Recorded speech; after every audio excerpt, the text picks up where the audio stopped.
Hello అందరికీ A to Z lunch box సిరీస్లో L for lemon rice చాలా టేస్టీగా ఉంటుంది. ఒకసారి ఇలా అయితే ట్రై చేసి చూడండి.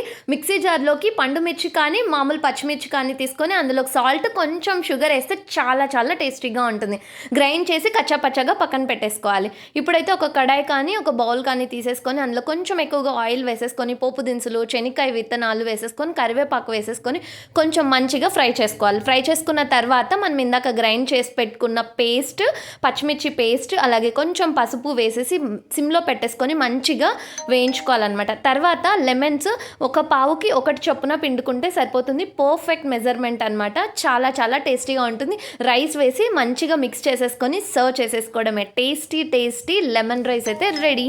లెమన్ రైస్లో షుగర్ వేయడం వల్ల పులుపుని కారంని అంతటిని బ్యాలెన్స్ చేస్తుంది అనమాట. ఒక్కసారి అయితే ట్రై చేసి చూడండి. నెక్స్ట్ ఎం లెటర్తో వచ్చేస్తాను. అంతవరకు like, share, subscribe. Thanks for watching. Take care. Bye.